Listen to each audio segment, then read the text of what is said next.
determination, passion, stamina, and the will to win. The end result, the Ricmotech Sports Car Series.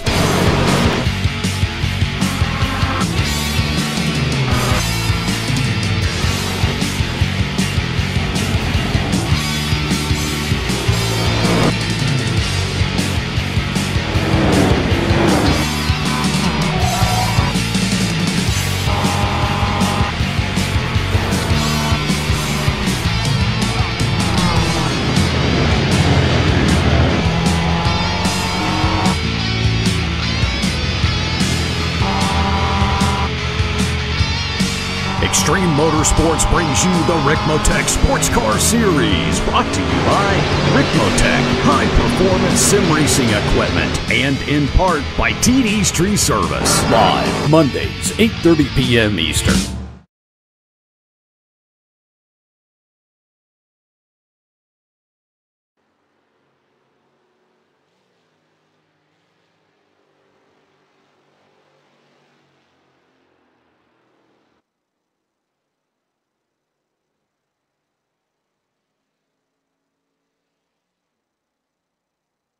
Good morning, everybody. Welcome to Apex Racing TV. Welcome to Canada, and welcome to the Canadian Tire Motorsports Park, better known as Mosport, for the next race meeting in the Extreme Motorsports Ricmotech Sports Car Series. The cars are heading down to the grid. Before we have a look at that, let's take a look at a track guide to find out what it takes to tackle this Canadian Tire Motorsports Park circuit. Welcome, everyone, to Canadian Tire Motorsports Park, located here in Bowmanville, Ontario, Canada. Great to have you with us as we provide you your track guide today in the Ford Mustang around this 2.5-mile road course. Canadian Tire was originally named Mosport and was built in the late 1950s. Its first major event was held on August of 1961, with Sterling Moss getting the win in his Lotus 19. Hence the name of turns 5A and B, Moss Corner. Well, let's begin our track guide around this beautiful road course as we gear up down the front straightaway here, a very short front straightaway, mind you, as we cross the start-finish line and head down into turn 1 here. Blind on entry, drops off, very fast corner through apex, but be very careful on exit. Don't want to dip a tire in that dirt. Heading up to turn 2, the next blind corner here as the track just drops out from underneath us. Down to the fast left-hander here. Coming out wide, setting up back to the left for turn 3.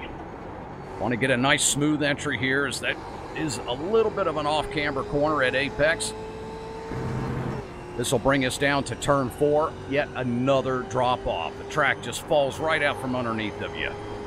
Down into the heavy braking zone, into Moss Corner, 5A and B. Want to get that nice smooth rotation, modulate the throttle over the hill there, get a good run out of the exit, back up through the gears, and around turn 6 here as we come out onto the backstretch here at Canadian Tire Motorsports Park. Very long, fast straightaway here. It has a few slight bends in it. As we approach turn 7 here, this is just a slight right.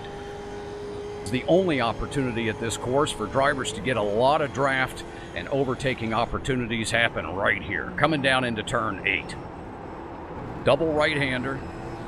Back down into 3rd gear to get this left into turn 9 and set up for White's Corner, turn 10. Final turn on the track as we come out of 10, right out to the edge, get that fast launch down the front straightaway across the stripe and back down into turn 1. There's your track guide for Canadian Tire Motorsports Park. Great to have you with us. Thank you.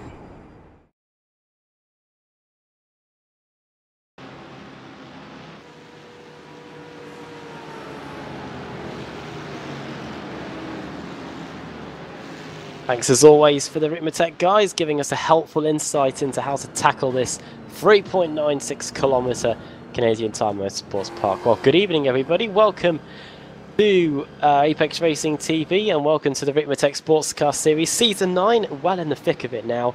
And this is round number 8 of the season. 90-minute race, endurance race here today. Joining me in the commentary box for this one is our Racing Road Pro Series driver Alex Simpson. Alex, good morning. We're bleary-eyed as always and ready for some Ricmotech action. Yeah, good morning everybody. Looking forward to this one. I love Mosport, great circuit, really challenging, high speed, a lot of fun. So yeah, this should be good. Broadcasting first tonight, we are the stewards. As in, yeah, we are the ones making the decisions. So we'll do some stuff on air, won't we? So we'll be an open. We can't hide behind any of it, so we'll just have to discuss it on the air. And yes, hopefully it'll be a nice clean race. Hope so, yeah.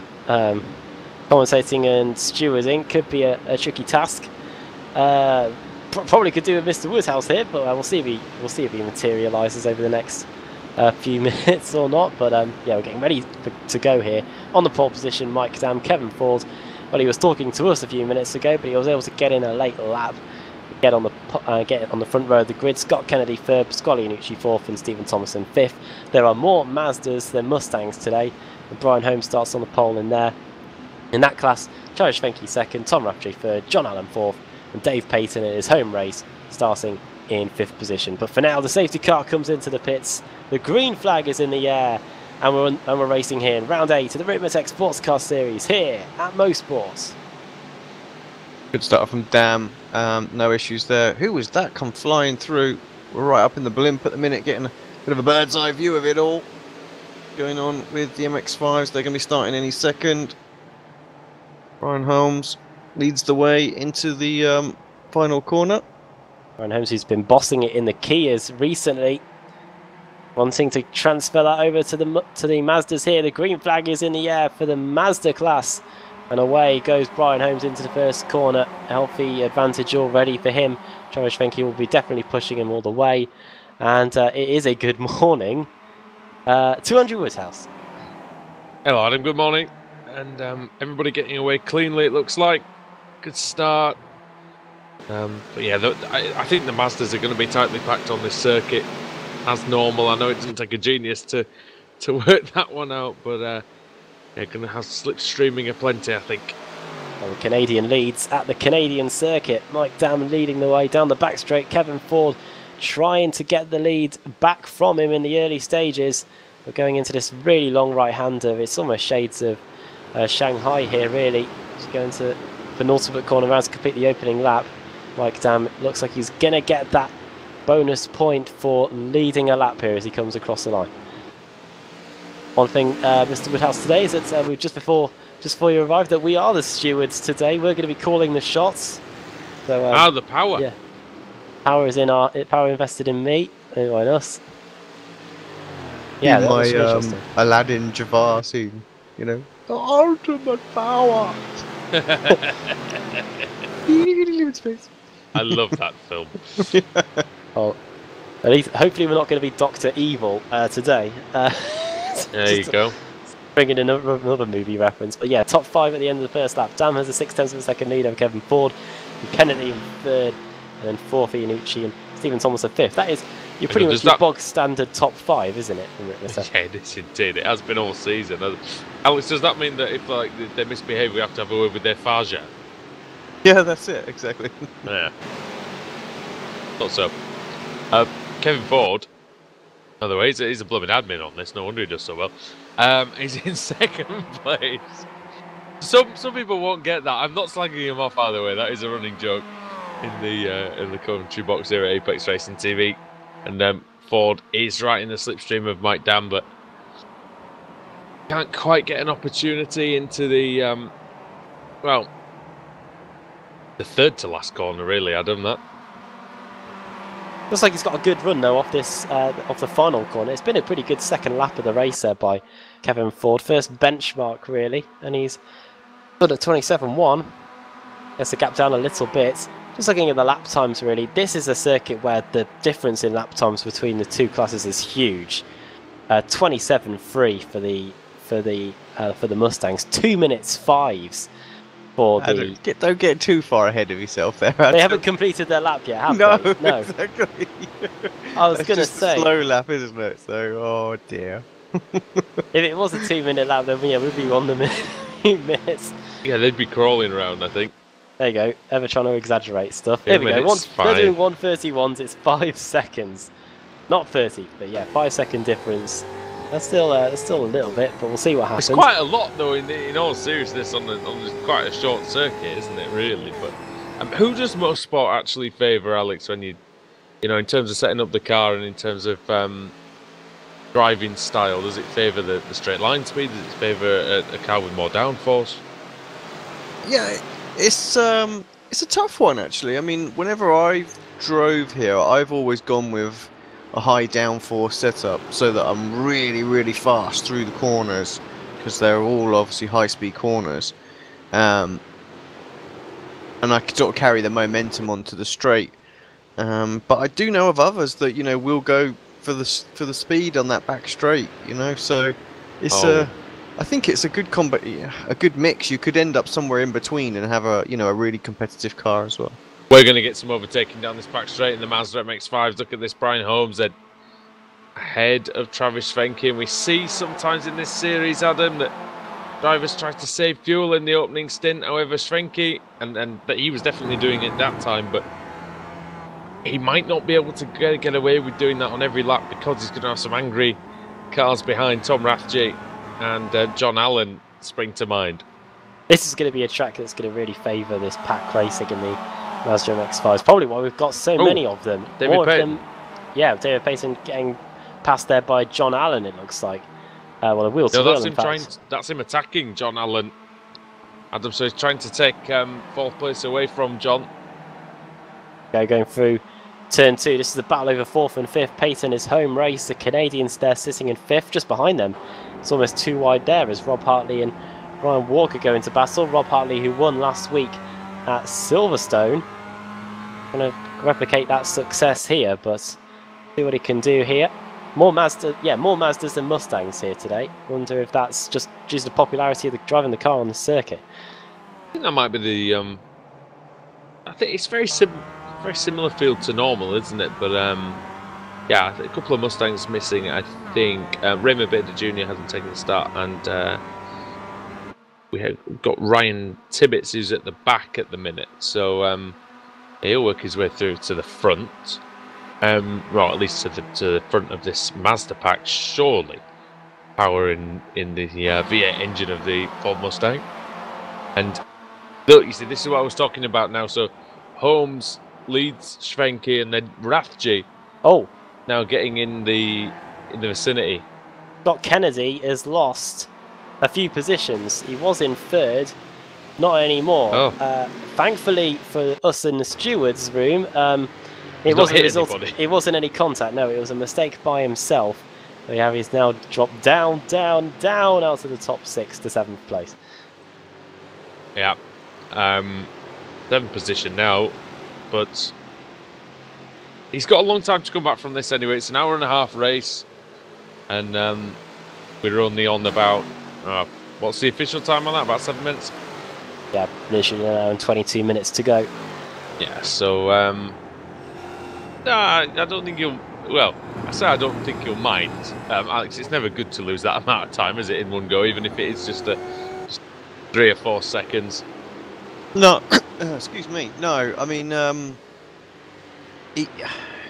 it's easy to run into the wall there when you go off wide. You carry a bit too much speed, so I think he'll just be thankful that actually he was able to rejoin the circuit pretty quickly and only lose those few places and not have to try and save the car in any way. So no damage or anything like that, so he can come back at these guys. He's only 4.9 seconds behind the leaders still, so it's not that big a deal.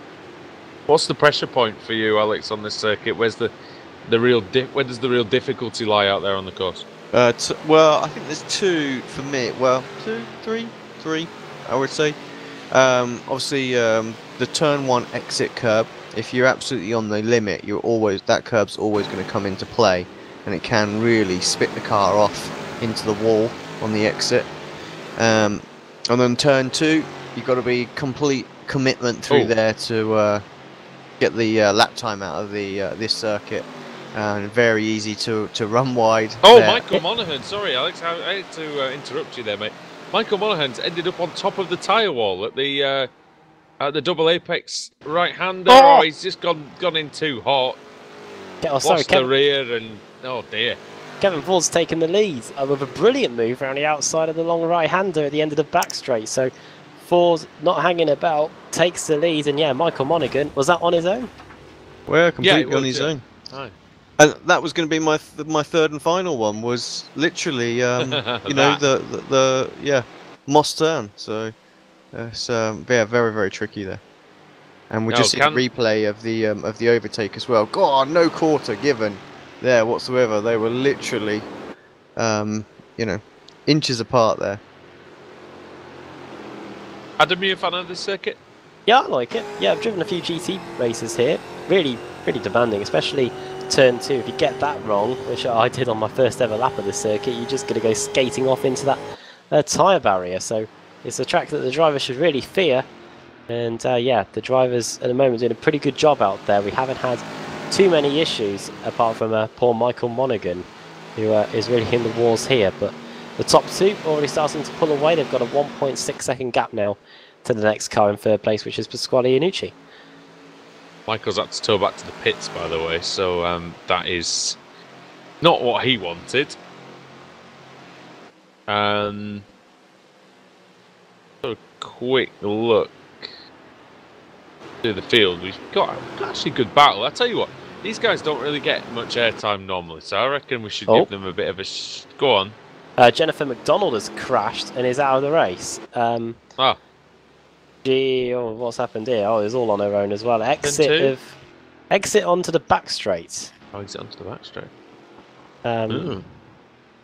Oh dear, put the power down. Good that's all part of Mosport. That is the whole area. That whole bit is just a nightmare. So, and just got onto the exit curb there, and yeah, lit the rear wheels up, and fortunately blown motor. Yeah, Alex, I was just going to say, there's a few guys at the back of the MX-5 field that we don't get to cover very often. That's Mike Taylor, Michael Key, Edgar Sancinelli. They're separated by just a second.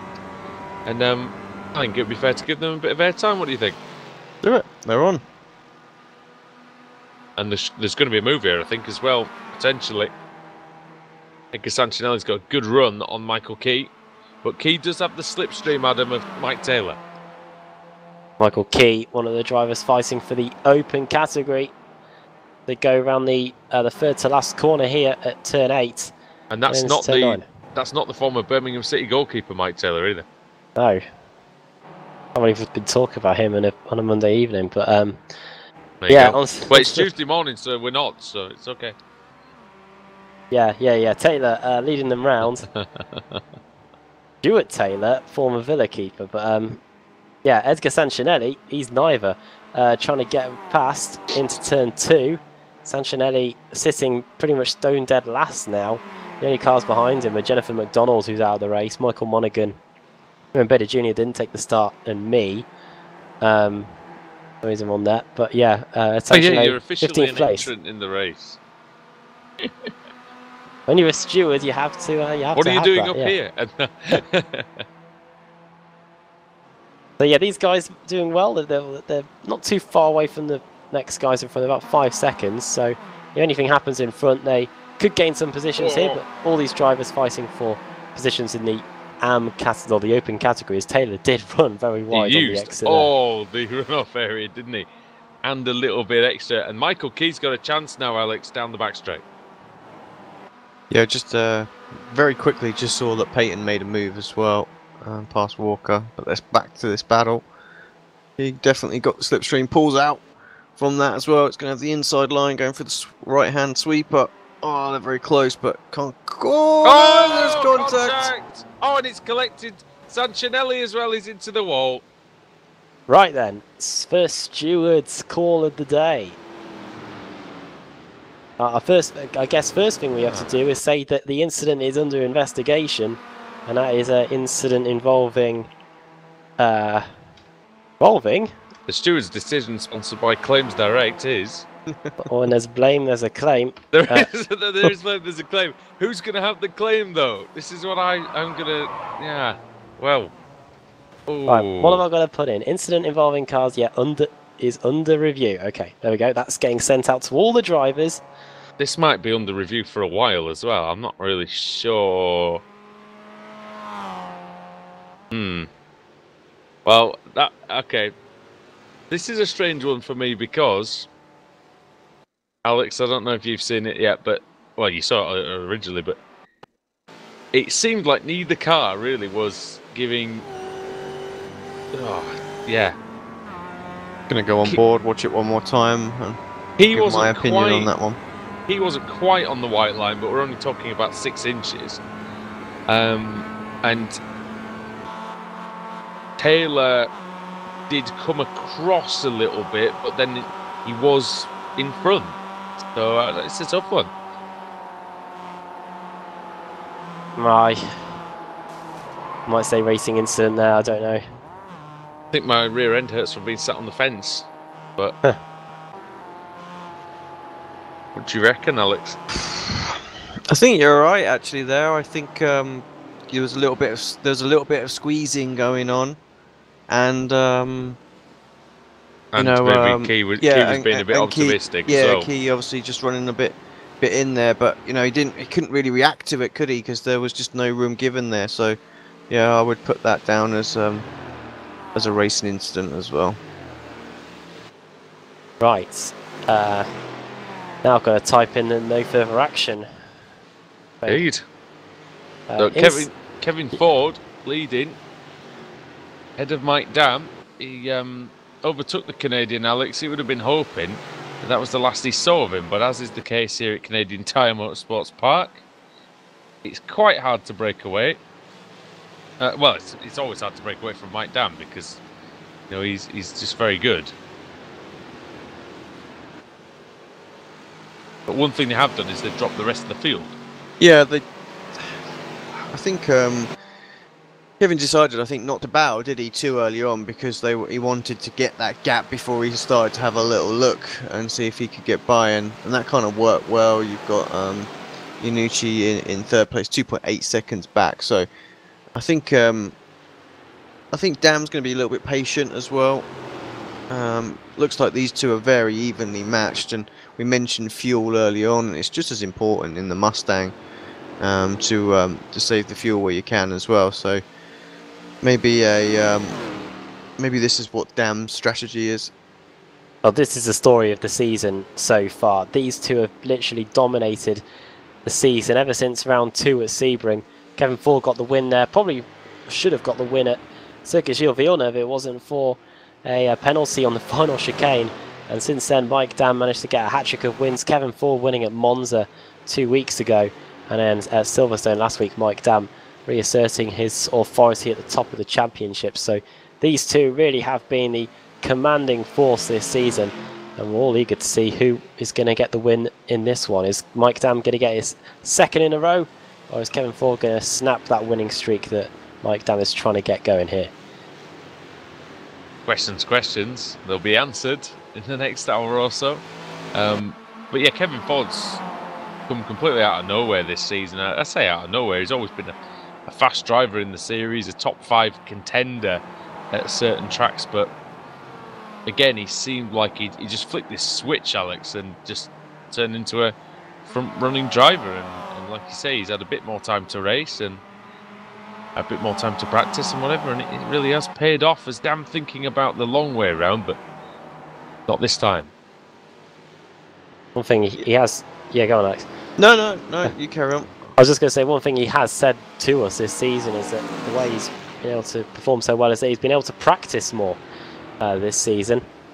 And there you go, practice makes perfect, and he's trying to get past, or he's trying to hold back Mike Dam as they're now trying to lap the traffic. This is car 60, Chris Torman, that is now in their way. Well, or practice in motor racing at least makes very good.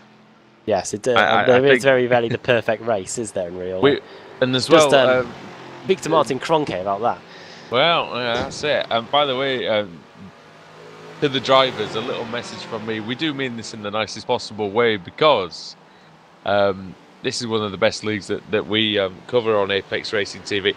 But Alex, we feared that there wouldn't be a crash to Stewart at all tonight. That's it. Yeah, we've got one within the first half hour. We got the first one out of the way. Now it's time for the difficult second album.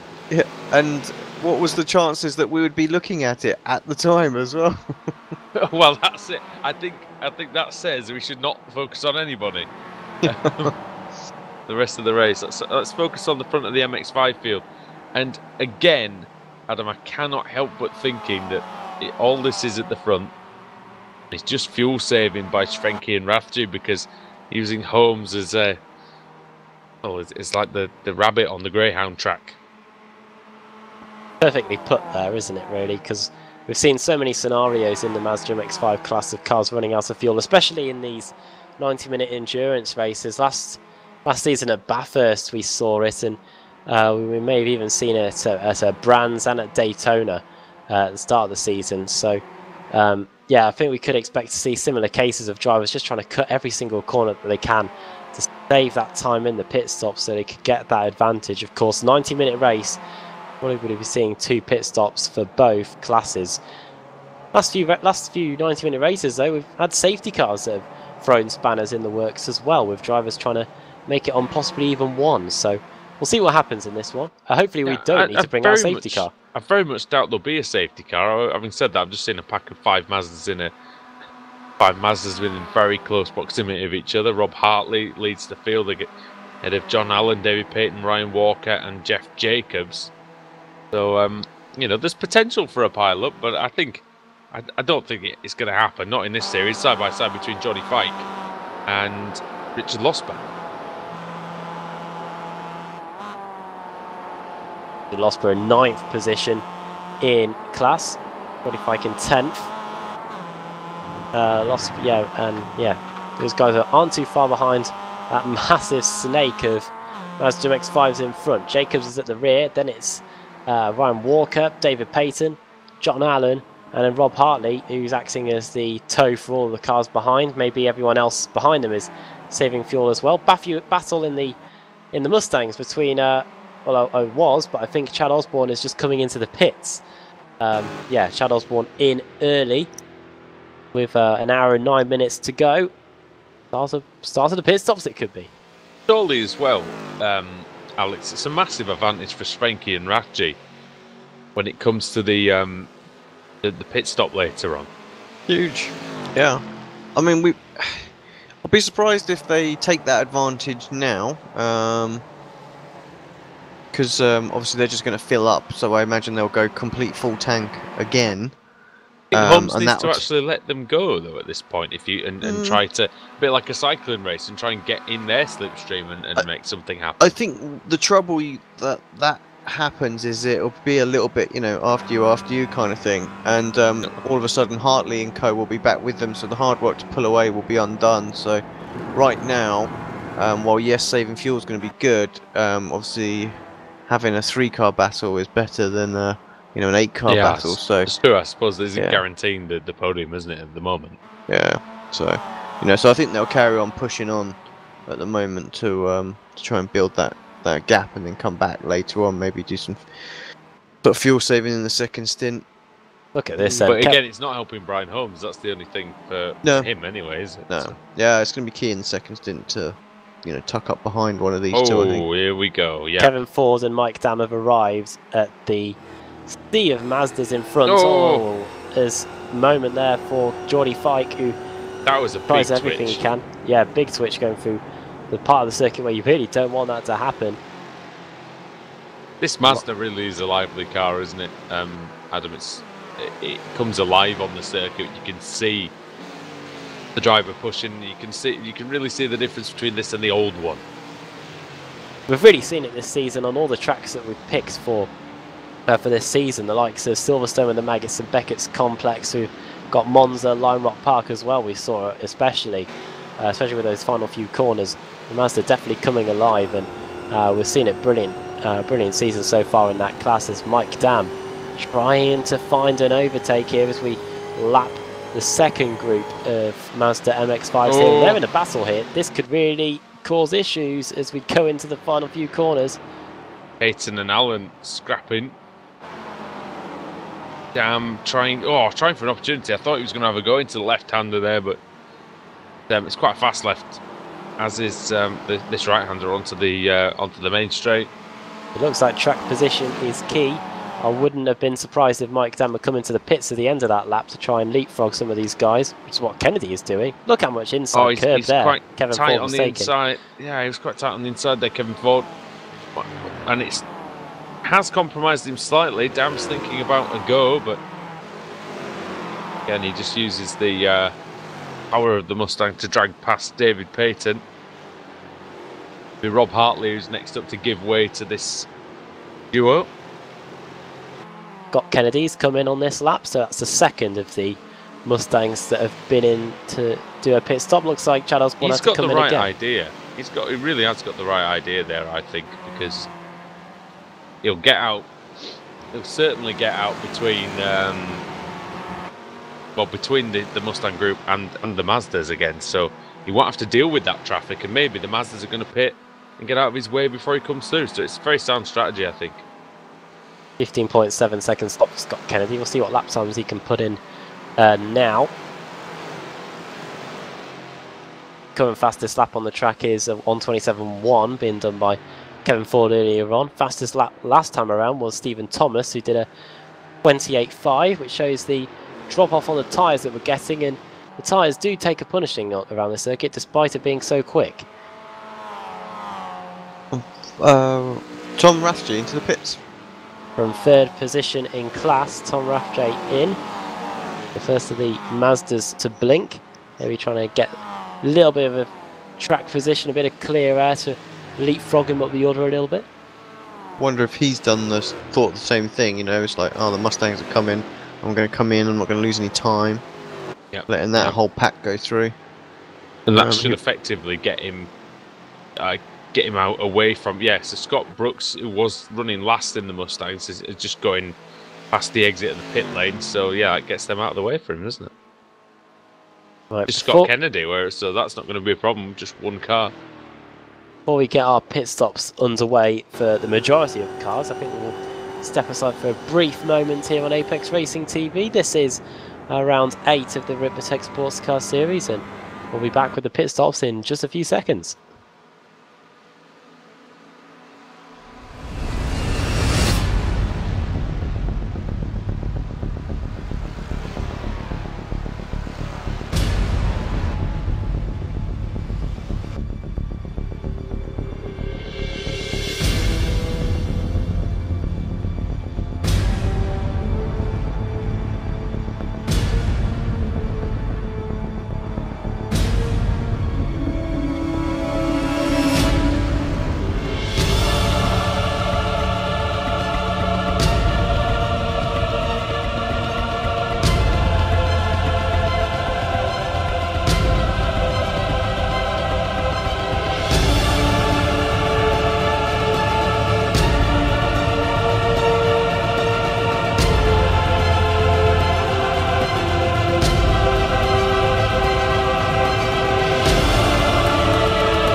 You've missed nothing here in the Ricmotech Sports Car Series. It is still Kevin Ford and Mike Dam hounding each other for that #1 spot here on lap 19 of round 8 of the Ricmotech Sports Car Series. Only Scott Kennedy and Chad Osborne have been into the pits, and for Chad Osborne it's been 2 visits to the pits. Looks like he may have picked up a speeding infraction and he's had to come back in yet again. But Andrew Woodhouse, Kevin Ford and Mike Dam, the class of the field so far. Look at the gap they're starting to forge to Pasquale Iannucci behind them. Yeah, it's been very impressive, hasn't it? Especially given the fact that, you know, Stephen Thomas has been up there this season, Pat Iannucci has, and Scott Kennedy has as well. But yeah, destroying them around here. And I think Mike Dam Adam, I think he realised maybe that Kevin Ford was a tiny bit quicker, and it just benefited him to follow him and sit behind him and break away. Oh, look at that on the exit. Kevin Right now, Ford. this is a good chance for Mike Dam. Yeah, he made a mistake on the exit. Kevin Ford, he lit up the tyres, and he could be clear by the time we get to the corner. Oh, he's not quite clear. They're still side by side, and but he is. Yeah, he's clear now. So is he going to have to defend? Slipstream in the Mustang isn't so really that Ford's going to get a good run in the second half of the straight, and he doesn't. Into the right-hander then at the end of the straight. That is turn 8. He's through. So really good from Mike Dam, just capitalising on the error, Alex, and making the most of it. So you've got to be alive to those situations, especially when you're, you know, there's not a lot between the drivers as far as pace goes. You know, one little mistake and yeah, you gotta pounce.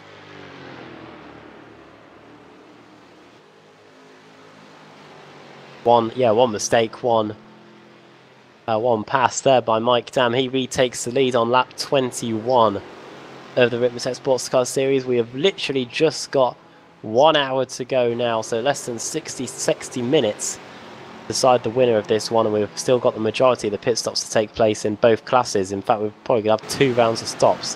You can see Kevin Ford, now that he's lost the lead, he's doing everything he can to try and get the lead back. He took so much of that outside curb going into 90 right.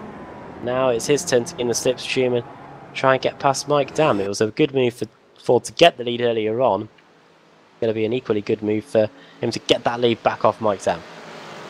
Got a decent slipstream. The Mustang barely has any slipstream at all, but it does come into its own at the end of the straight.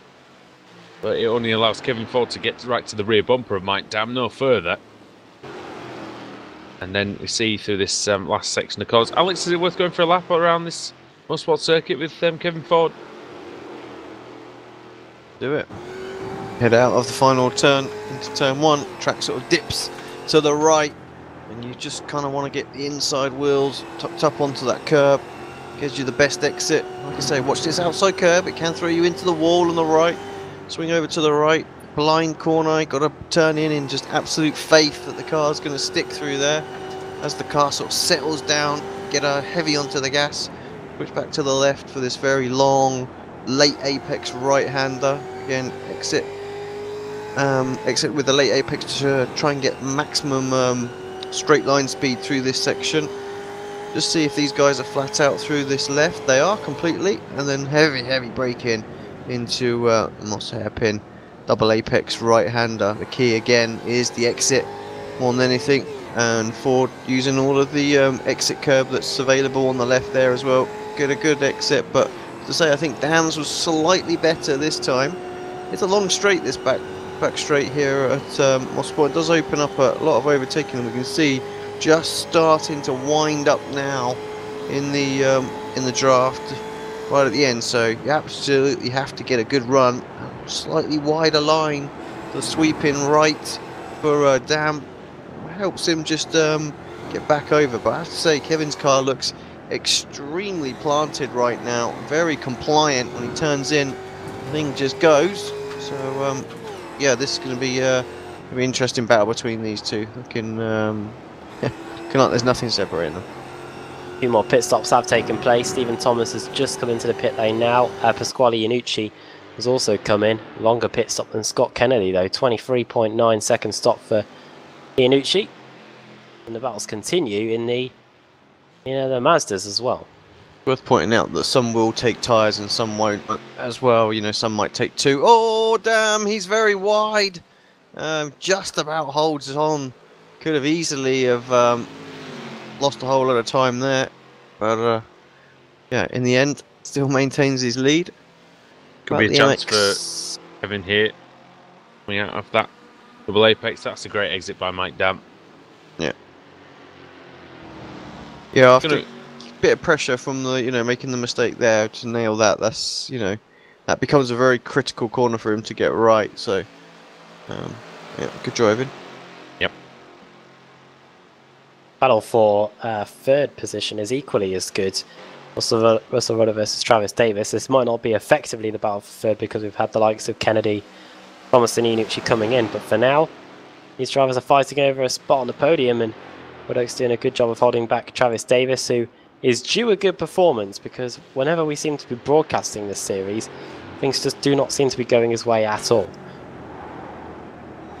No, and he's done well in the series before. I think he's a former champion, isn't he? So he just needs to... I think the problem for TD is sometimes can't run the full season, and I think he's just missed one or two this season, Alex, hasn't he? But not. It's just preventing him from putting a championship challenge together. Oh, sorry about that. Just muted myself. Yeah, I don't. Because he's good.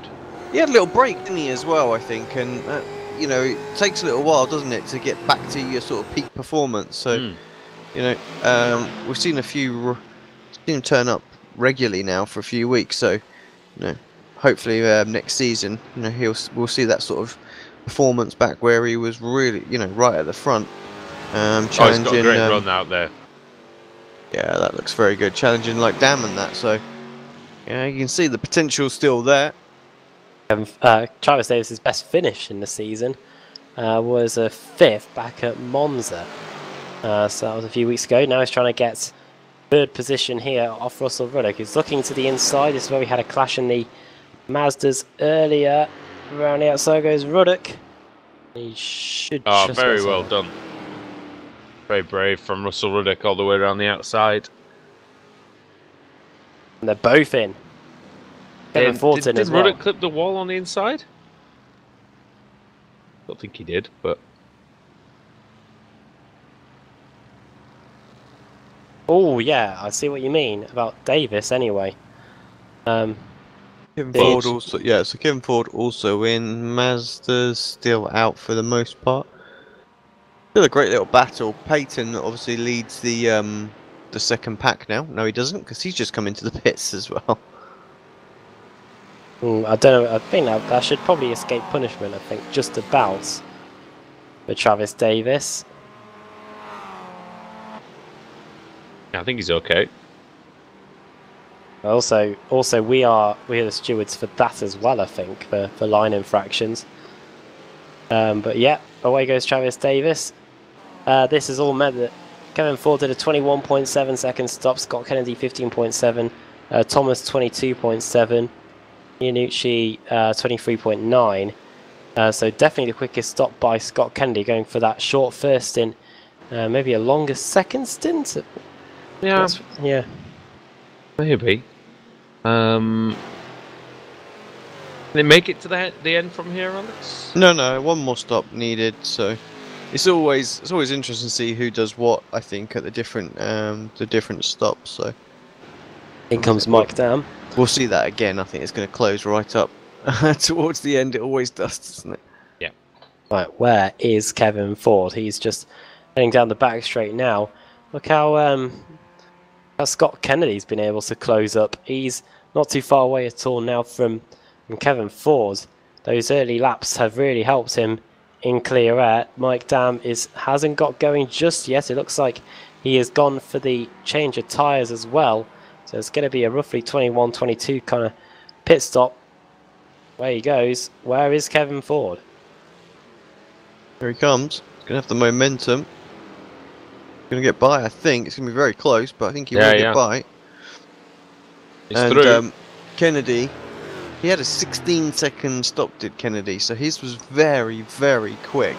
But he is right with these guys now, so if he can just stay in the slipstream and let these guys pull him along, that's not a bad strategy for him. Obviously, he'll have a longer stop later on, but he was fighting Thomas and Iannucci, wasn't he? So that gets him out of that battle. Can they stay with him, though, is the question.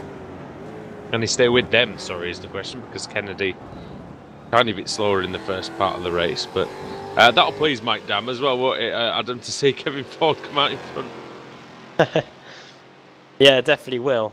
I don't know whether Scott Kennedy's, just the speed of Kennedy's pit stop is the reason why he's so close to them. But yeah, Mike Dam will now be able to get a bit of slipstream off Kevin Ford. these two can start to edge away again as they will get ready soon enough for the second round of pit stops. We're still waiting for some of the leaders to come in the MX-5s. Right on cue. Frankie and Holmes in from the lead and from second. Just Frankie had taken the lead. You're going to take the advantage in the race from the pit lane. Right, whereabouts is the likes of Tom Raffjay and Rob Hartley, because those guys were fighting towards the front. They're just coming into the final few corners now.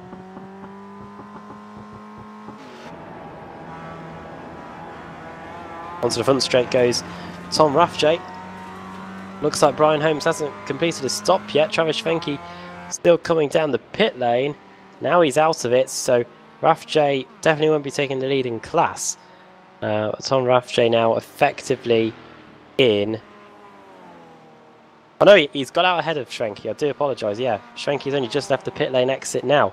So Raffjay effectively class leader, but we've still got Jeff Jacobs and Geordie Fike and Dan Carrido yet to come in and serve their opening pit stop. Worked out well for Raffjay, hasn't it? Definitely. It'll be 16.1 second stop that was. Hartley's. Whereas Brian's was a 32.2 second stop. That's huge. Rim the tank. Yeah, and but I'm not sure what Travis was, unfortunately, because did he just slightly miss his box or something? Because it's registered as two pit stops. So did he stop and then have to back it up or something? What's on the screen says 23.6 for Schwenke anyway. That's very, very long for Holmes.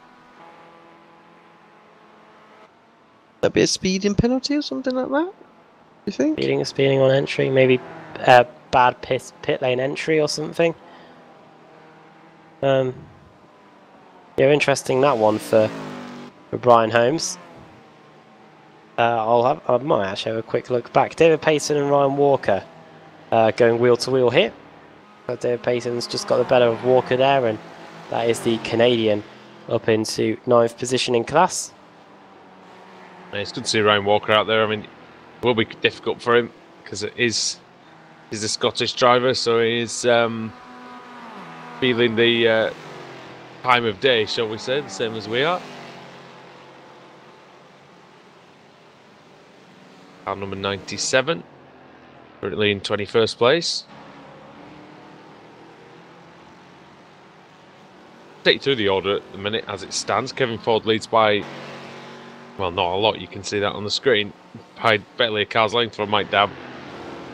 Then Scott Kennedy in third, Stephen Thomas is fourth, ahead of Pasquale Iannucci. That's pretty close.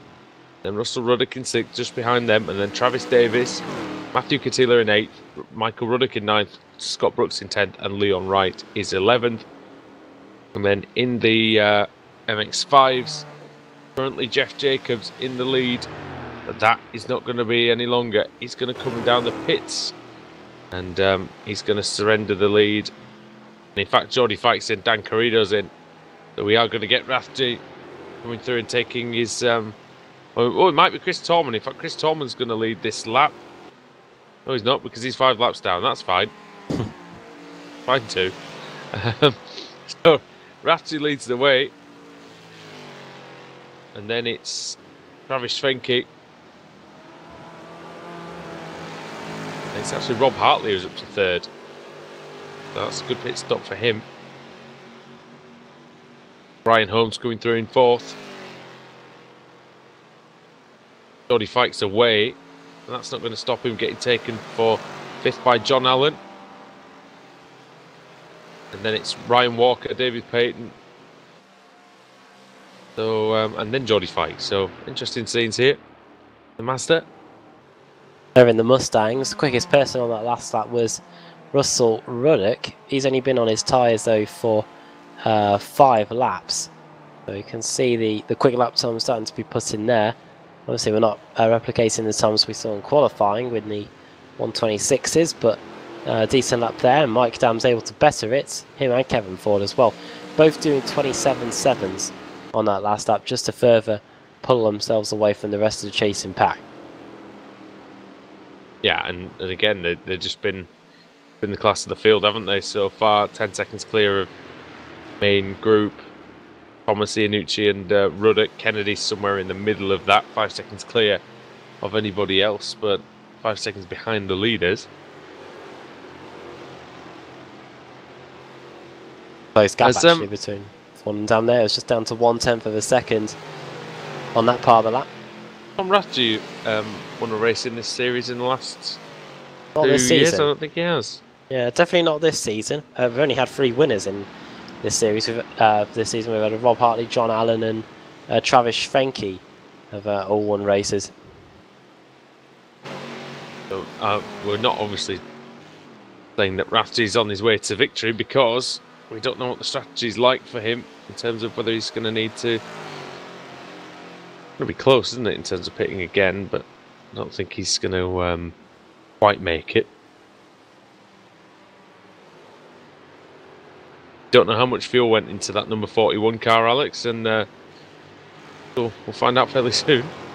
Yeah, it couldn't have been much, could it? Based on you know, the 16.1 second stop that he had. So we'll see. Got out in some lovely clear air, though. Yeah, 3 second gap. I mean, this really, you know, when people sort of just tweak the strategy like that, it throws everything a little bit wide open because we thought, oh, you know, Brian might be trying to save fuel on like Svenke for the second stint, but they're completely on different strategies, all 3 of them. So who knows where it's going to pan out? Yeah, Travis can't save that much fuel. Well, he will have saved some, but yeah, it has paid off for him ahead compared to Brian. But then, yeah, he lost out to Rathje. But if you remember, Rathje, Adam, he was at the back of that trio at the start of the race. So if anything, he was the one saving the most fuel. May have worked in his favour, really. But yeah, just looking at his pit stop time, Rathje, he did a 23.6 second stop. Looking at the timing screen, that is correct, isn't it? Yeah, 23.6 second stop for him there. So we'll see what he is able to do. Wonder if he might even come in slightly earlier this time around. This is the joy about this series, especially when we come to these 9-minute endurance races. We're having to watch it all unfold in front of us, and we're going to keep guessing here because, yeah, Tom Rathje, all of a sudden, out of nowhere, has got a nice, healthy advantage now over Travis Schwenke. And I just want to say, I've got it down as a 16.1, which I think I mentioned not too long ago. But yeah, my eyes are dropping away as the evening goes on. Yeah, there is a 16-second stop for Rathje. So there's the speed. See if it's able to reward him with a high finishing position. He needs to make it count now.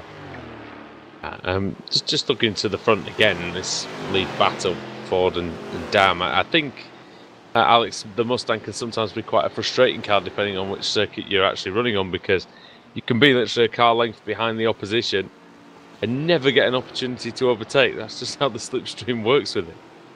Yeah, it can be extremely frustrating. And then when you obviously speak to people, you know, they say, well, you get loads of slipstream with it. You know, it's good half a second's worth of lap time available. So, but yeah, it just still struggles to get you alongside, doesn't it, sometimes? Yeah, it's not the slipstream isn't there, it definitely is. And Mike Dam's finding that now. He pulls off to the side. He's trying to go around the outside, but simply not the grip out there, Adam. It's on the dirty part of the circuit, and yeah, getting the marbles on the tyres potentially, just making it difficult through there. Great duel this is, isn't it? Lap 33 now getting started here. We've actually just gone past the halfway mark of the race, so 42 minutes to go here.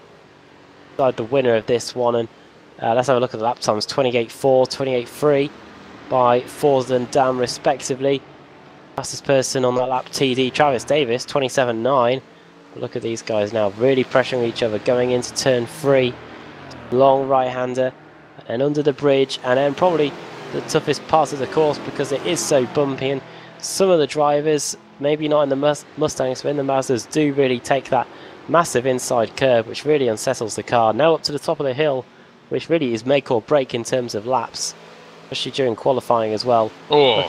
Look at that, both really dancing on the edge of adhesion there as they go out of the right-hander. Yeah, brilliant stuff. It's a good battle, isn't it? And Ford and Dam, we keep going on about them. We do, but driving exceptionally well at the moment.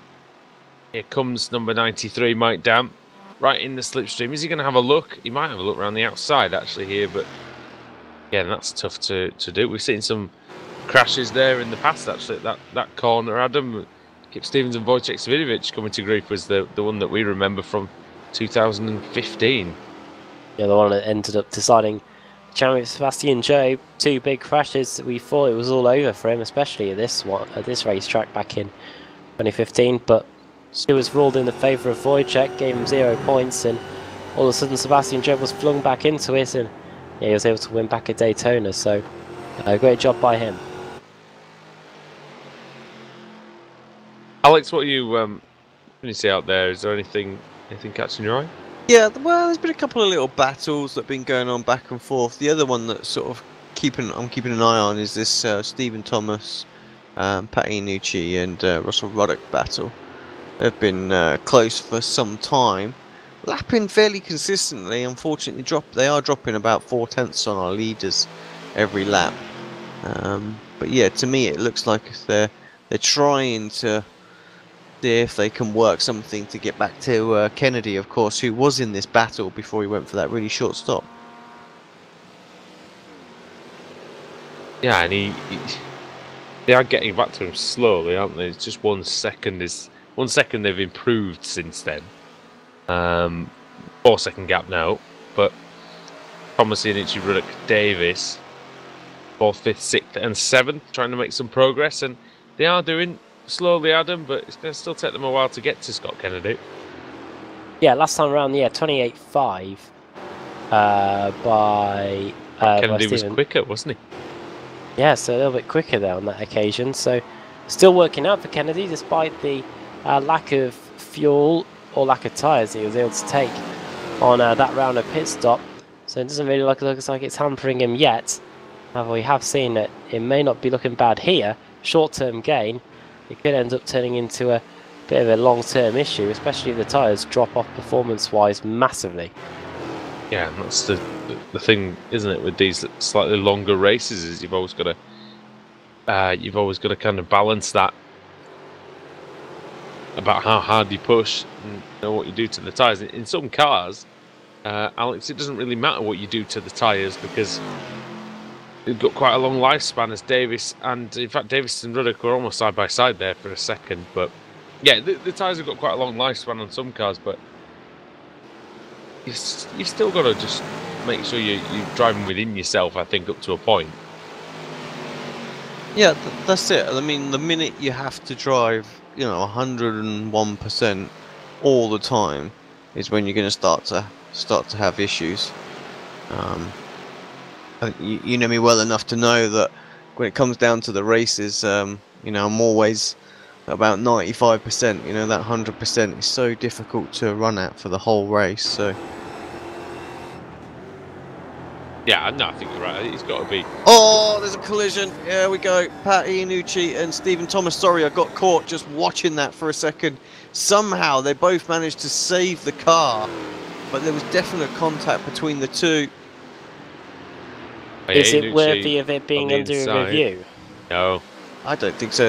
I think that's definitely down as a race. Well, they've continued going, haven't they? The only thing is, though, is that Iannucci did make the pass after the contact. So, what do you think? But he also didn't get given a lot of space either. Yeah, I think if you're going to do anything, that comes down as a racing incident as well. So if you want to review it, you can say it's under review. But yeah, my opinion is let that one go. Well, the terminology that we've got here in our steward's handbook, incident responsibility, basically avoidable contact. I don't think that warranted there. Unjustifiable risk. This could be a dive bomb move that results in contact, so I wouldn't class it as a dive bomb either. Incident limit violation, no, and a blend line violation. So I think we just leave it for now. But I think it's okay. The only thing that, like I say, is that Iannucci managed to get through from the contact, but like I say, I think I'm going to call it 50-50 because I think it was very similar to the other incident we saw earlier on in the race, Alex, where the car that was in the lead, Raf G into the pits did for the kind of second squeeze time. a tiny bit. And a longer stop for him this time, 31.4 seconds, so he's really had to put a lot more fuel in this time. See if this light fuel load that he had is going to be paying off at all come the end of the race. He rejoins in 9th in class, 20th place overall, Tom Rathje, after leading the class for a few laps. Behind Dan Carrido then. Carrido in the lower reach of the top 10 in the category. Doing a decent job out there. Another good little battle out there between Ryan Walker and David Payton. Still going at it. These two have passed and repassed each other during the last 10 or 15 minutes.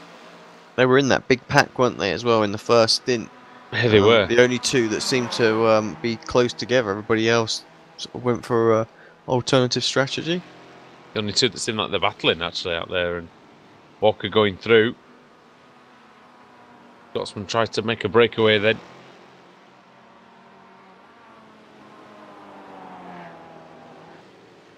Kennedy versus Dam, Kevin Ford versus Mike Dam. That's because Mike Dam has come into the pits for a second time. We are just within the window of making it to the end. Usually it's a 35-minute gap that's needed for you to get to the end here. Mike Dam coming into the pits straight away, maybe feeling that once he's got clear air in front of him, he'll be able to put in those quicker lap times and get past Kevin Ford and get that lead back. What he'll be thinking, and I know he got on pole position, so he's obviously got the speed, but I'm not sure he's quicker than Kevin Ford, Alex. I don't know about you. A quick stop, very quick stop. Very, very close at the minute on pace. 13 seconds, that was very quick indeed. So, yeah, no tyres, I think. I wonder if Kevin has a spotter that will let him know that information, because you have to feel that's quite a gap within half an hour. If he has a 20-odd second stop again, 7 seconds he'd have to catch up. So he doesn't take the tyres. He needs. Sorry, if he does take the tyres. Sorry, yeah. Yeah. So I wonder, like I say, I wonder if he'll have that information relayed to him. But yeah, an aggressive strategy for Mike Dam. See if it works. Fortune favours the brave, but is it brave or is it foolish, Adam? This is the question. John Allen in as well. John Allen, who was fine towards the rear of the class, coming in for a third time. That's why. In fact, he's towed. He's towed back to the pits. So he's had an issue on the track. What has gone on here? Car's broken. Oh, he lost it coming out the final corner on his own. Nearly had it saved, and yeah, the car was too damaged for him to carry on, and yeah, he's now retired back to the pits. Even Thomas and Matthew Katina have come in now in the Ford. So Thomas, who was in earlier, coming in again here with 32 minutes to go. Matthew Katina likewise, they're both in the pits now. Yeah, Thomas leaving the pits then now. He come out. There's only one around him, really. Taylor leads as well. I just watched the Allen crash. Sorry, Andrew, this is up on screen. But yeah, he just got on the high inside curb, and that just unsettled the MX-5 and tried to hold on to it, and yeah, hit the outside curb as well. Then just spat him into the barrier there on the right hand side. And also, it's the worst place to crash, isn't it? Because just after the pit lane entry, big damage, suspension damage, and yeah, that's pretty much John Allen's race over with. Kevin Ford is in from the lead, and I wonder how crucial this pit stop could be. Mike Dams was amazingly quick. First 12.9 second stop, only in the pit lane for 31 seconds. See if Kevin Ford's able to replicate that. He is away Not yet. 15.3 second stop as Mazda's in the way, and Mike Dam is going to get the effective lead back as Kevin Ford rejoins behind Travis Fenke. That's quite a gap, isn't it, actually, that they've got there. Just wait for it to sort of settle itself down. But yeah, 2.4 seconds slower in the pit lane. That's going to be costly. It doesn't seem like a lot of time in the grand scheme of things, but definitely is. 2.5 seconds. You could do without that. Rob Hartley leads the MX-5s at the moment, but he hasn't been in for his second stop, and until now, that is. Into pits comes Rob Hartley then, yeah, to kickstart the majority of the cars to come in the Mazda MX-5s. We'll see if anyone else follows suit. The man from Carolina in now. Good job from him so far. Brian Holmes takes the lead. So it looks like an early second pit stop here from Rob Hartley with half an hour to go. So you should expect that this pit stop will see the Mazdas being able to get back to the end of the race. Yeah, definitely. And Holmes now leading, hoping to keep that through the second round of pit stops. Good chance of doing so, but Travis Fenke, I think he's still the favourite.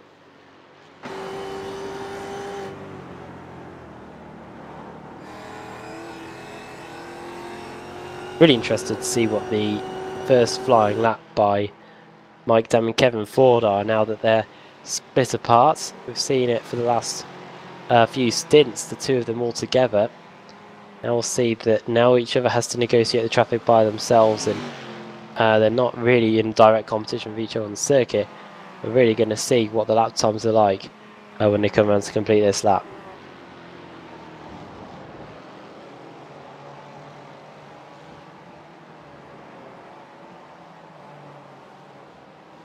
Once we do see those lap times, we'll disappear for a little commercial break just before the majority of the second round of pit stops occur in both classes. We've seen some pretty early second round of pit stops in all the classes so far. Got Kennedy just coming in now. We'll see what pit stop time he does. Also, he had a very quick pit stop time during the first in. See what lap times we get from Mike Dam. Dam does a 27.4. So he should regain the effective lead once Russell Ruddock comes in. Kevin Ford does a 28.5, so not the best of first clean laps there for Ford. But yeah, Scott Kennedy, 17.9 seconds. Another quick stop from him. So he makes it back to the end of the race. And TD Travis Davis, how long is he going to be in the box for? He is in there for 21.5 seconds, and he gets underway in 8th position. That was a good show of force from Mike Dam there, 1.1 seconds quicker than Kevin Ford. And, well, speaking of seconds, we'll be back in just a few of them as let's go and see what our sponsor Ricmotech has to offer.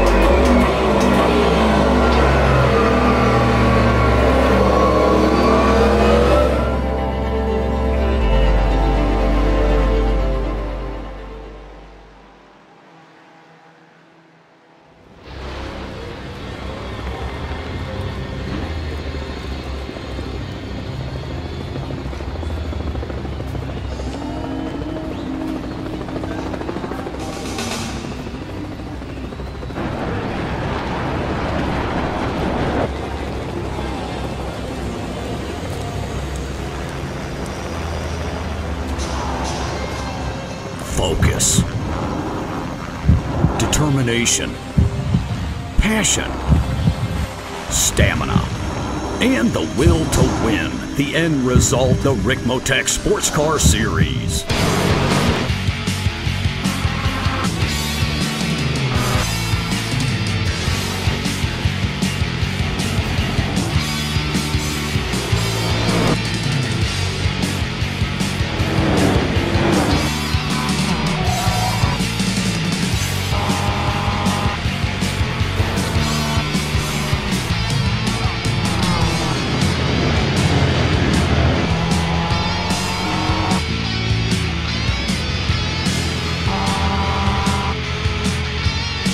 Extreme Motorsports brings you the Ricmotech Sports Car Series, brought to you by Ricmotech High Performance Sim Racing Equipment, and in part by TD's Tree Service. Live Mondays, 8:30 p.m. Eastern.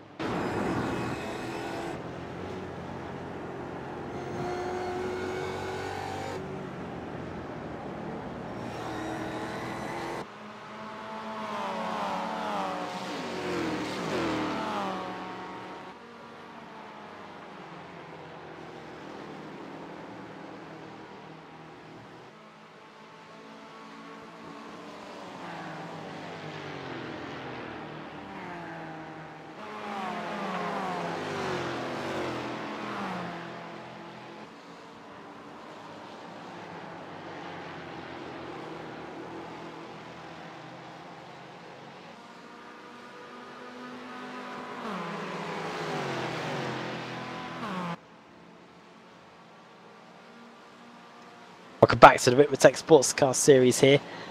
Entering into the closing stages of this 90-minute endurance race. We've just got under 25 minutes to go. The second round of pit stops have effectively played out now in the Mustangs. Mike Dam has a 4-second lead, but Andrew Woodhouse, as we get closer and closer to the end, looks like Kevin Ford might just be mounting a late race charge as he puts in a very impressive lap last time around. Yeah, 4 tenths per second gain there for Kevin Ford, and see what it is this time. It's a 27.8 for Mike Dam. Kevin Ford across the line 27.9, so it's ebbing and flowing between these two great stars of the series, and yeah, fantastic work there between them. But Brian Holmes going on very nicely in the MX-5s as well. He's leading the way, 131.764. In fact, that was a decent lap time. 4 tenths of a second quicker than Ryan Walker in second place. No, I was going to say Brian hasn't had his second stop yet, has he? Yeah, so Brian, Ryan, Richard and Geordie. So yeah. Geordie? What am I thinking? Star Trek character? Or sorry, Geordie? No, Geordie Fike. Yep. Yeah, that's his nickname. That was fine. Not Jar Jar Fike, is it? No. Geordie Fike. Gotcha. Is in 15th place overall, 4th. You're starting big to do this time. I've woken up now, I'll tell you that. Oh dear. Oh, Scott Kennedy and Russell Ruddock having a fight. Look, not a fight, a battle on the track, not an actual fight. Not yet, anyway. We'll see what happens when we get to the end of the straight. Over third and fourth places, car 33, Scott Kennedy, car 95, Russell Ruddock. Doing some awesome NASCAR races here that surely should have ended in a fight. Oh dear God! There was a NASCAR truck race where the winner ended up crossing the line on the grass, didn't he? Yeah. That bloody idiot! And then he rugby tackled him, didn't he? He ran up to him, but he rugby tackled him. What a fool! I'm sorry, but they don't. This is not a circuit where you can run somebody off the road at 150 miles an hour, is it? Yeah, because there's no safer barrier. It's all just concrete walls, isn't it? No, there's not a lot of anything, is there? But I do think, though, it's one, because having watched the NASCAR races here, the Nationwide Series races and things like that, I think it could have a spot on the Cup schedule, but then there'll probably be people moaning, oh, there's too many road courses, because they already moaned when they added Charlotte Road, Alex. I don't understand why as well. That's such a great circuit, but yeah, because it just has the oval part. Yeah, it's an oval series, isn't it? I suppose I can see where they're coming from in that oval. sense. But yeah, no, you got see what the drivers are made of, you know. Yeah, because talking about what the drivers are made of, look at the three-way battle, 15th, 16th, and 17th in the MX-5s. Hartley, Schwenke, and Fike. I mean, if we're talking about what drivers are made of, they're usually made out of, these days, protein shakes and avocados or something boring like that. And have private jet, so they don't pay the tax for. Brian Holmes into the pits. There you go. If any of the drivers in this series have a private jet they don't pay the tax for, I'll eat my own shoe. You can drop us a message. And we might not read it. Well, Brian Holmes into the pits. Whereabouts has he rejoined though? He's just coming out now. Yeah. Yeah. Well, the chances of him getting out in front were about as high as Lewis Hamilton paying his taxes. And it proved to be. He nearly did though, didn't he? He got out just in the middle of this group, and that's Travis Davies going past. Tell you what though, that's just added another car into this epic scrap that we've got on our hands here for what is now a battle for the final spot on the podium. Good battle, isn't it?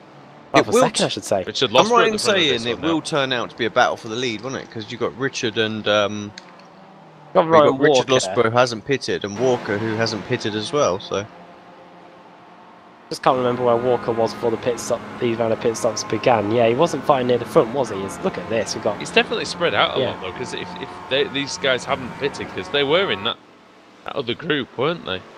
We will lose the start of the race. We will lose Losper from this duel because he's only pitted once, and we will lose Geordie Fike as well. So there's Hartley up there. Hartley's up there. Is he on merit? Yeah. On merit, yeah. So he's done a fantastic middle stint, really, as Rob Hartley to get to the front of this field. Tell you what, Ryan we Walker's... were saying, Alex, just quickly, Alex, we were saying while you were away in the break that we're only going to have time to interview the class winner tonight in each category, if that's okay. We were going to be a little short on time. yeah, that's no problem, and I don't think the guys mind too much. They all know how late it is for us here. I just noticed that Ryan Walker's been on this stint now for 20.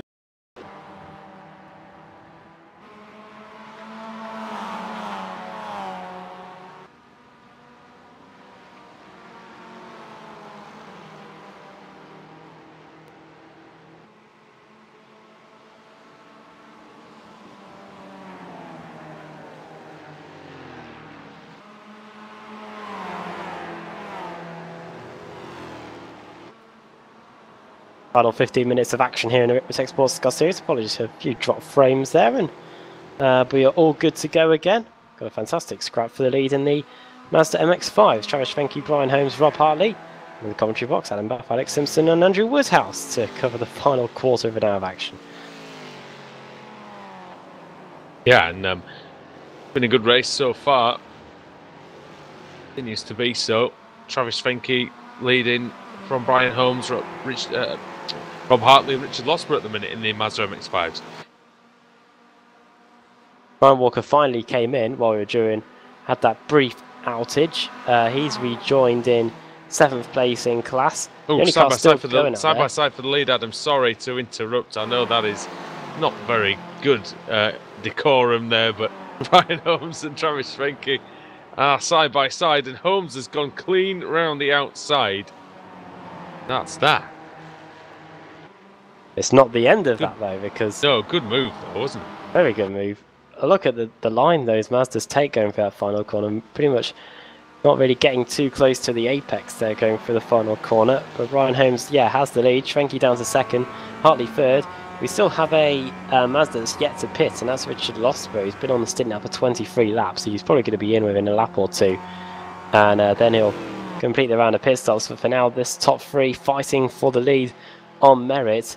Fortunately for us, slightly longer pit stop for Kevin Ford means that Mike Dam is away with this one in the Mustangs, bar any late controversy. Yeah, I think you're right. The challenge of Kevin Ford was a strong one, Alex, but 5.6 seconds now. It looks like it's going to be enough. Yeah, Dam just nailing the strategy really.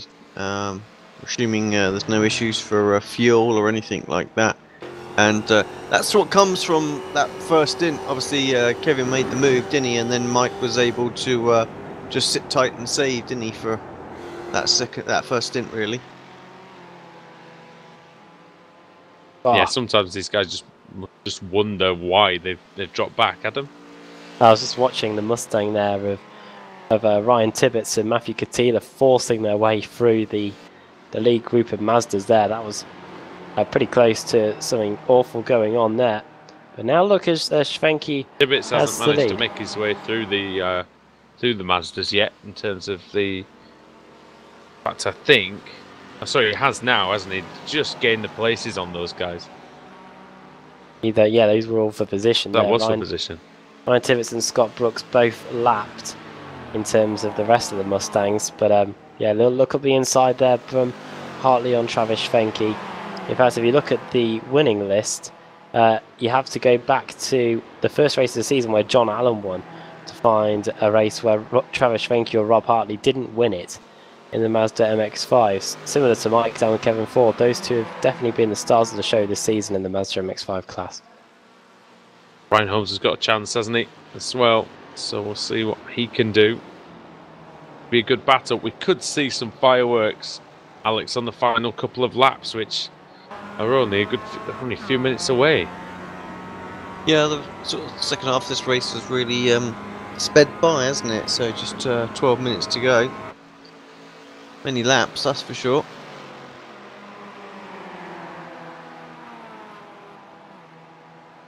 There's a good battle going on between Russell Ruddock and Scott Kennedy, just to give the Mustangs some love in this second stint, because it's all about this Mazda battle at the moment. But yeah, final position at the podium still up for grabs.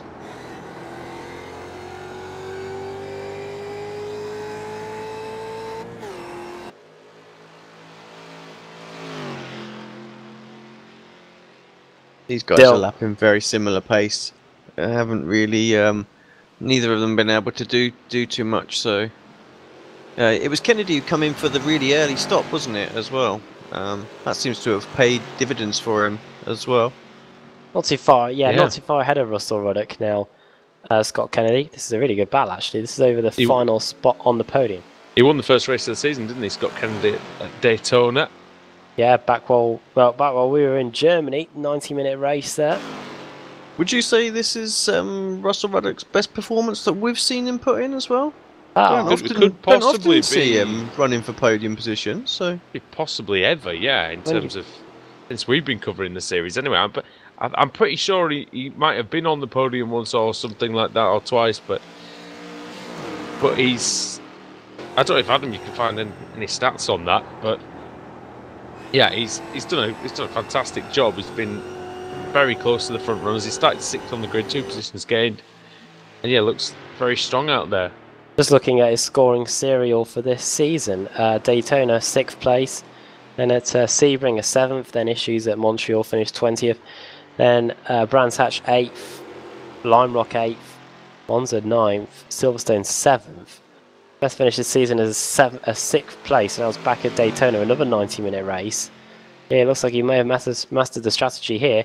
Now facing the possibility of getting a podium here if he's able to get us past Scott Kennedy in the final 10 minutes. Does look like he's got the bit between his teeth as well, really pushing hard.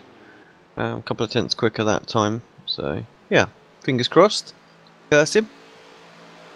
Probably. You probably have. But no, Ruddock in the slipstream of Kennedy. 3-4 km/h advantage. He's closing in, but runs out of straight. Sort of a shame there isn't a heavy braking zone at the end of this straight, Adam, because quite a few people would be within striking distance of having a move. Yeah, there was a hairpin at the end rather than a long sweeping right-hander. We could possibly see a few overtakes, or who knows if that happened, if that corner kind of style corner was there. Boys Shakes Vidovic could have won the 2015 BSRTC Pro Series, but let's put some maybes. And look at Kip Stevens. Could have been Kip Stevens as well. He was having a bit of a lightning season there, wasn't he, too? Battle for 3rd and 4th then here. The Mustang category. Ryan Holmes and Hartley again, and this time it is Hartley that has taken the lead. Schwenke, who had been leading the last few laps, has now been deposed, and it is now Hartley that leads with Holmes second with 8 minutes to go. Yeah, Lost has been in and had his second pit stop Oh, as up well. the So inside. it's just the 3. Holmes on the inside. And Hartley slightly onto the grass. And he's dropped to the back of this group completely. He's dropped behind Schwenke as well. Now, I wonder if that's a bit tactical from Rob Hartley there, Alex. Yeah, it could be. These guys can get the run pretty much every straight, can't they? If you're the second car in the train. So, or if he's short on fuel. Well, it could be that too. Fairly sizable pit stop though, so yeah, I wouldn't have thought he'd got it that wrong.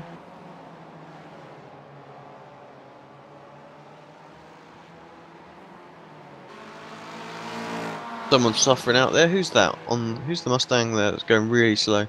Ryan Tibbets. Those are all cars overtaking him for position. No problem for him. It looks like he's had a crash, actually, has he? The cars look that way. Damage on the front. He's had a spin at the double apex right-hander. Oh, he just went. Oh, he locked up actually. Oh, and then spun on the exit. Oh, and clattered the curb. And that's what's done a little bit of damage to the front splitter.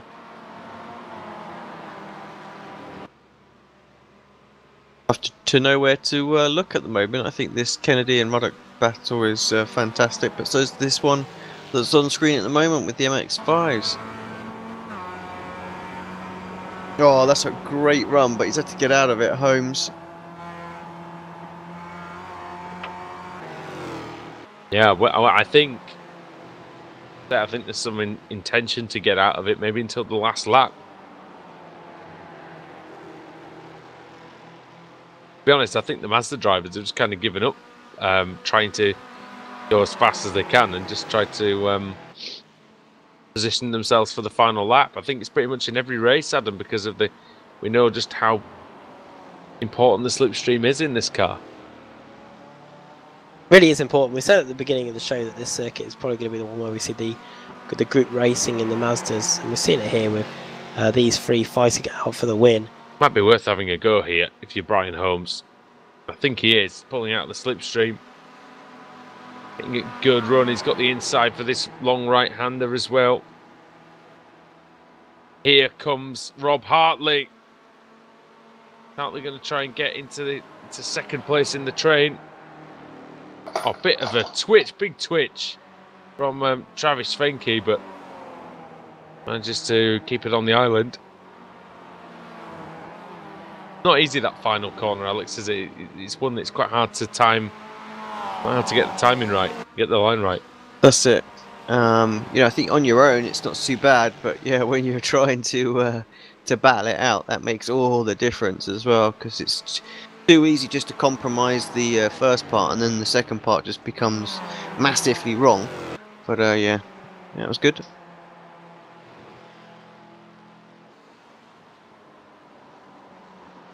Looks like Ruddock's dropping back a little bit from Kennedy as well. That gap's up to 0.8 of a second, so Kennedy trying to consolidate that position. Yeah, he's looking good. Obviously saved the tyre as well. A little bit more in the tank, maybe. Now Schwenke pushing hard. You can see that he's maybe not settling anymore, Adam. Not here just to make up the numbers, is he? Trying everything he can. There's only one number he's interested. Oh, Ryan Tibbets goes through on all of them. Oh, to take the position. But yeah, the only number he's interested in, Travis Schwenke, is 1. Going to take P1 here up the inside. He goes. Holmes tries to fight it around the outside. He can't do it. Travis Schwenke up into the lead, or for now at least. Holmes still having a look in the last corner. Will he get enough slipstream to have a go into the first corner? Must be one of the shortest pitch straights, Alex, that we visit in iRacing. Yeah, it is absolutely tiny, isn't it? The only track that I would think is even smaller it is not actually. It's Oran Park, but that's actually got fairly lengthy start-finish line. That okay, yeah. Yeah, but there's just no other straights anywhere else really. Yeah. That's it. There's no real length of straight at Oran Park apart from that. Not visited Oran Park for a while either. Series. No, that was a sort of a classic in the the Saturday morning V8 Supercar series that we used to cover. Yeah, we had some good racing there. Low Mustang in front. It's not causing any problems now, Adam, but it might do soon. But it may also give us nice slipstream to Travis Frenke, or maybe now to Brian Holmes, the Youth Energy car going through. Yeah, here he goes. This could be second place here. Well, it's actually the lead, isn't it? Brian Holmes and Travis Frenke. Brian Holmes, who hasn't won a race all season. It's been the John Allen, Rob Harley and Travis Frenke's show for so long. And now Brian Holmes takes the lead going into the penultimate corner. How long we got? 2.5 minutes. Before we have got too many laps to go. Is it going to be 2 laps to go? I think it is. And now we are seeing what we see often, is that the leaders in the Mustang are catching the leaders in the Mazda. They will get them before the end of the race, Alex, and it can throw a spanner in for both classes, this, potentially. Yeah, well, okay.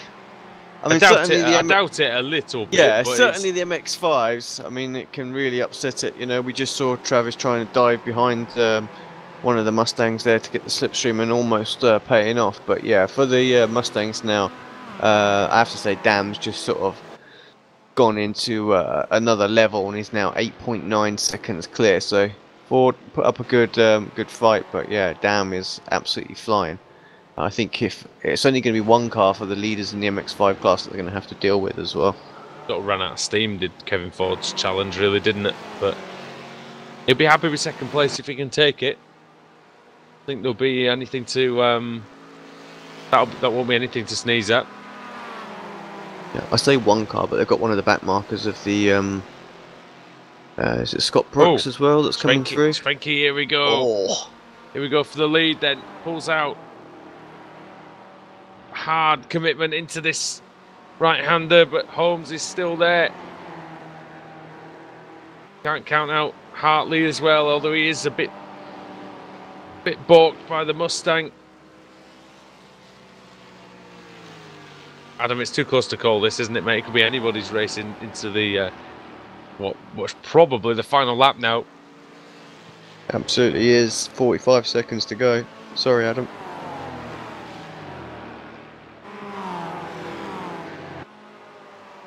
If he's still with us, he might not be. Yeah, it seems like we might have lost him. We might have lost him. Might have lost Adam Bath there, but what we haven't lost is this battle for the race win in the Mazda MX-5s. You can see Mike Damage right behind him, Alex. We're here for the conclusion. Sorry, the eyes did close, but they're back open again, and we're here for the final finish. They need to be open as well because it's going to be a good finish. You can see Mike Dam as well. So Dam's going to get through. He's going to make this the last lap. Of course, they'll have to do another lap, Alex, if he doesn't. Yeah, very true. I'm pretty sure he is going to drive straight down this straight. And the 94 car as well. That's Michael Ruddock, who's in 9th place, but it's not about either of them really. It's about the battle for the lead in the MX-5s, and Frenke and Holmes going to battle against Frenke round the outside, and Holmes can't Stop stave him off. No. Oh, can he have a look into the final corner? He can't. It's going to be Travis Frenke who's going to come across and take the win. Mike Dam's going to take the win. It's going to be close though. And that is a fantastic finish. And Travis Frenke taking victory, Adam, and what a good race that was at the end. Fantastic finish there as always. The top three, probably the best performers all season in the Mazda MX-5 class. Really putting on a show there for us, and let's not take anything away from what happened in the Mustang class. Mike Dam's second win in a row and another win this season. Kevin Ford's only stopped him twice, and Scott Kennedy only stopped him once earlier on in the season. So Mike Dam's only been denied a win 3 times out of the 8 races that we've had this season. So a fantastic job from him. Kevin Ford again following him home in second. Well done to Russell Ruddock, his best result in the Ricmotech Sports Car Series. Perfect. Good stuff there. And Adam, you might as well go, mate. I think you've got a train to catch. Thank you very much. I'll speak to you in a bit. I'll speak to you later tonight for the Mazdas. Indeed, we return. Mazda Racing Alex returns to the channel later on. BSR MX-5 showdown from Interlagos, isn't it? It is Interlagos, yeah. What we're expecting, 50 odd cars, something like that there. That's going to be pretty epic, that's for sure. Well, it could be shades of 2015 when there was a right pile-up, wasn't there, in... I fully expect we'll see a fair few right pile-ups to be Interlagos, yeah, I think there's going to be a few. Let's take you through the finishing order then in the Ricmotech Sports Car Series from the Canadian Tire Motorsports Park. Mike Dam taking the win, Canadian victory on home soil. Kevin Ford in second place, Russell Ruddock third, Scott Kennedy fourth, fifth was Pasquale Iannucci, sixth for Travis Davies, seventh Stephen Thomas, Matthew Catila in eighth, Russell Ruddock ninth, Scott Brooks in 10th, and Ryan Timmets in 11th. And Travis Frenke taking that epic battle with a pass on the final corners. Brian Holmes in second place, Rob Hartley in third, Tom Ratchie fourth, David Payton fifth, Ryan Walker in sixth, Richard Losper seventh, Geordie Fike in eighth, Jeff Jacobs in ninth, 10th for Michael Key, 11th for Chris Torman, 12th for Dan Carrido, and 13th for John Allen.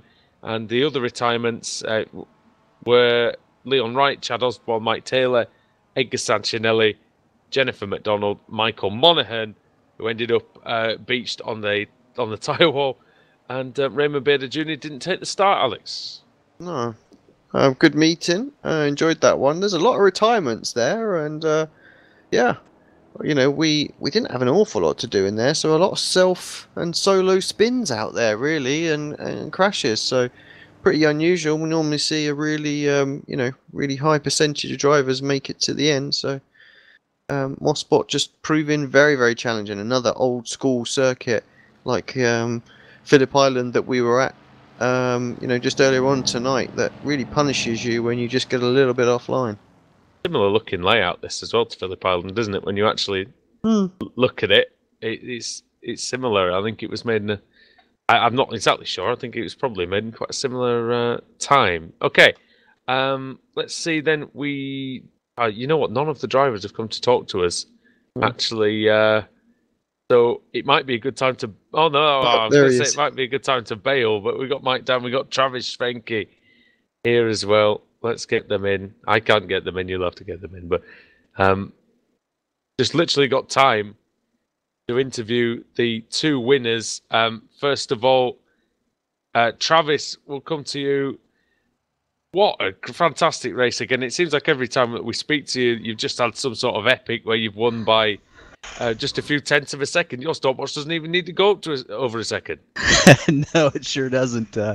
We measure in tenths, I guess, lately in this class. So it's been great. That was just a great race, and it was called out. Mike called it out that he was going to pass us, and sometimes I forget the front of his car is black, and then I realized it, and it covers up the white flag. So Brian didn't really realize it was the last lap. I'm like, I got to make the move, and he's not even thinking about it. So. I mean, but that last corner, it's quite difficult to make a move, isn't it? Was the last complex, because it's such a fast corner, and if you get on the outside, you can get onto the marbles, but you managed to make it stick 2 laps from the end, and then hold him off for the last lap. Yeah, it felt like the last 6 laps or so, we were testing each other there, testing what we could do, and it's just a testament to the people in this series that we can trust each other side by side with 6 laps to go, and just throwing it in there and giving each other racing room to have it. And I knew I could go outside. I knew about what I had to do on the inside, so it was definitely good practice doing that those laps before. Indeed, and Mike Dam as well in the commentary box. Canada is your home country, of course, and taking the win at Mosport. Must be pretty pleasing to you. It was a tough race with Kevin Ford, wasn't it? But you managed to come out on top. Yeah. Kevin was running a real good race there. As you can see, for the first hour, there's nothing but a couple tenths between us. So yeah, really good race by Kevin. It was really close. It's really hard track to really make any time on, because it's such a fast track, and I was just fortunate enough to I'd be able to break away with my pit strategy, and I just seem to have a little bit more tire life left over. Yeah, I think that was it. I think that was important. I think you nailed the strategy today, and I think that's kind of what did it. Gentlemen, we don't have a lot of time to go, but I do want Alex, if we can, to get a word with Russell Ruddock, because again, the podium finished for him, and he'll be very happy with it. So, Alex, to take it away, mate. Yeah. Hi, Mr. Ruddock. How you doing? Pretty good. Pretty good. Now, we were having a bit of a conversation in the box. Is that your highest ever result in the Ricmotech series? No, but it's first podium I've had since Sebring last season, I think. I was about to say it's been a little while. I don't think I'd seen you on there. So yeah, congratulations on that result. Like I say, must be stoked for that. So had a good battle with Scott for the final podium spot and the closing laps there. Yeah, I was trying. I pacing good, and I was trying just to stay on his bumper, get him to make a mistake. It was the only way I was going to get around him. So I finally did. He went deep into Moss, and I managed to get inside of him. Yeah, sadly we missed the overtake because the lead battle was just a bit epic at that particular time. So I do apologise for that, but we definitely covered a little bit of your battle for a while. So yeah, good to see you having a good result there. Thanks. What's on the cards for you next week then? I mean, surely can we go any better than that? We're going to try. I mean, I've been kind of off, not be able to practice much, and I'm starting to get back into where I can start practicing more, so get some focus going. And I mean, I did it once this week. Maybe I can do it again next week. Awesome stuff. I think next week we're at Road America. I'm usually pretty good there, so see. What a great track as well. Lots of overtaking opportunities.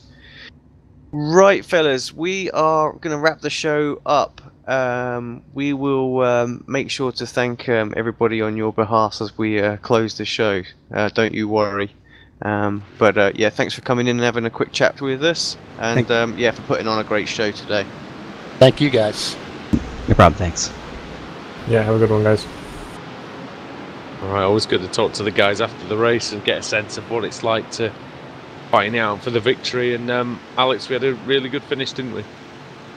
Fantastic race, fantastic finish. You know, it was weird, wasn't it? Like the Mustangs were really close for the first couple of stints of the race, and then separated apart. You know, the MX-5s really broke apart in the first stint. You know, and then just come back together. You know, and we had a great close to that race. So yeah, you just can never call it. The different strategies out there, and they all sort of come back together. So yeah, Mosport, great circuit, and yeah, played a good host today. And yeah, like I say, the guys put on a really good show for us. They have. Right. Okay then, ladies and gentlemen, thank you very much for tuning in this morning to see all the action from the Ricmotech Sports Car Series. We're going to be back, as we said, at 8 o'clock tonight with the BSR MX-5 Showdown, and on Thursday for the British Sim Racers Touring Car Championship. Both races from the Autodromo Jose Carlos Pache in Interlagos, Sao Paulo, Brazil. Okay. Alex, thank you, mate. Always a pleasure.